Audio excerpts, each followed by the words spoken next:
This mural is a student-led project that is a cumulative art piece from numerous students of numerous backgrounds. There are a lot of facilitators like teachers and different artists that helped us along the way. It came about 2 years ago now during a brainstorming session with a few different students, and we wanted to raise awareness for missing and murdered Indigenous women and girls. And we talked about it and we came to the conclusion that a mural would be the best way to raise awareness without having to use our words.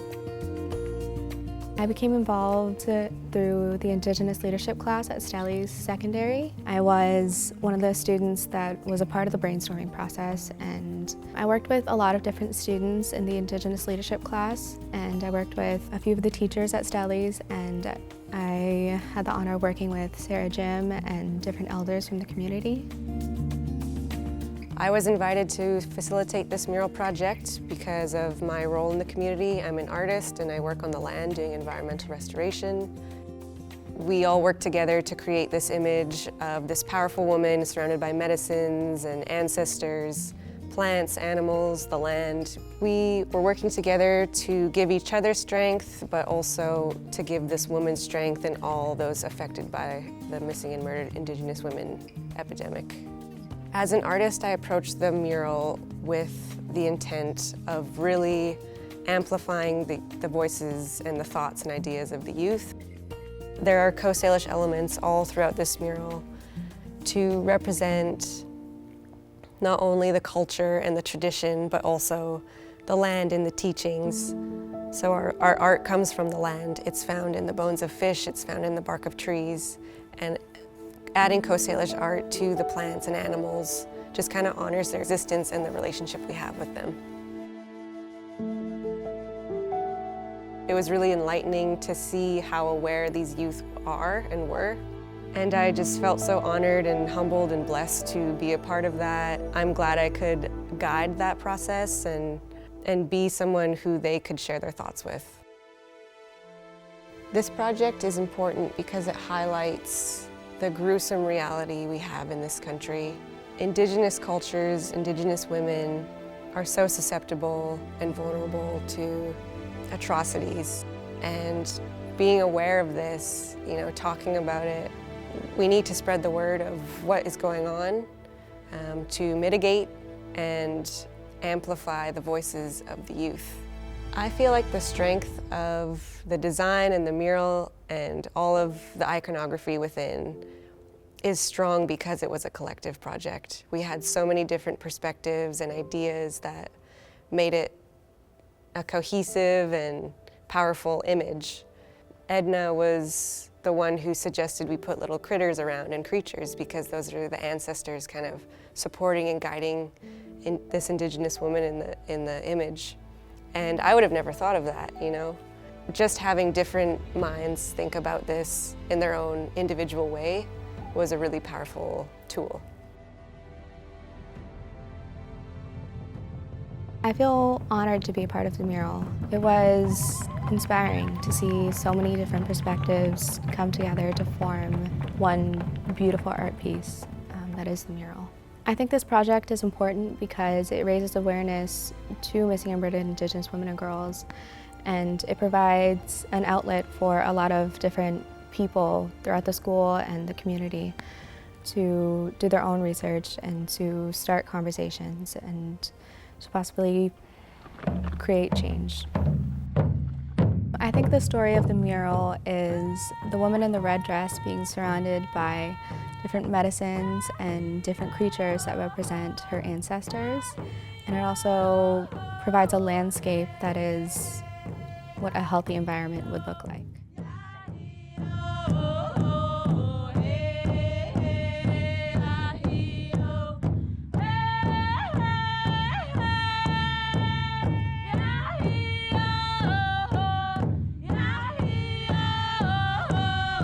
The Mural project was one of a few different projects that happened at the school where students were bringing up ideas and things that they wanted to see changed about the school and about society. And one focus was the epidemic of murdered and missing Indigenous women. I got on board, Sarah Jim got involved, Bianca Elliott got involved, and then the leadership students were fine with having the mural open up to international students and other settler students in the school who were interested. And some of the students involved had no idea of this epidemic in Canada. They were international students, and through our learning together and having group sessions after school and having visitors come to the school and talk about the politics of Canada and also art making, there was some bonding that happened, and I think it really created an atmosphere that was generous. Students wanted to know and they wanted to understand, and I think that was incredibly powerful. This epidemic has been going on for years. I mean, since the time of colonialism, Indigenous women have gone missing and murdered, and I think that education has a direct link to this epidemic of violence. It makes me realize that teaching is important and it requires a sense of respect and accountability to the students and community. It's time for education to stop looking outward and start looking at our own structures and our ways of teaching and how we define justice. Kids come out of these institutions, either they're going to succeed in society because the institution has supported them, or they're going to end up having to struggle and fill in gaps because educators and institutions haven't done that. So collective learning to me means that there's a fairness, that everybody raises each other up, and that we learn together and we work together and we succeed together. I feel moved. I feel that there was a lot of heart and soul and thought that went into this mural. I think it's sending a message that Indigenous women are resilient. There's really an incredible space of beauty and wellness for Indigenous women, and that the stereotypes that we're fed in the media and the injustice of police not supporting families, not looking for women when they've gone missing. I think this mural counters those negative tropes that we've been fed as Canadians and as a settler Canadian, because what you see is a woman standing in everything that keeps her well. So she's surrounded by land, she's surrounded by her ancestors, she's surrounded by the teachings that keep her well. And I think that there's a powerful message just not only for education on what we should be doing, but also Canada as a nation. I feel that teachers and educators need to pay attention to what the students want to address. And so much energy and creative thinking went into this project that I feel like the teachers need to kind of wake up and realize this is important.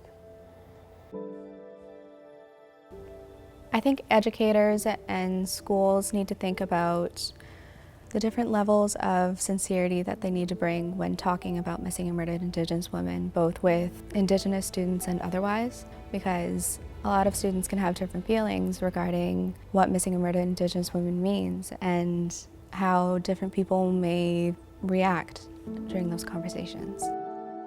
Schools can support Indigenous women and girls who are still in high school through providing a safe and comfortable place for them to grow on their own and to have their own ideas and their own voices be heard.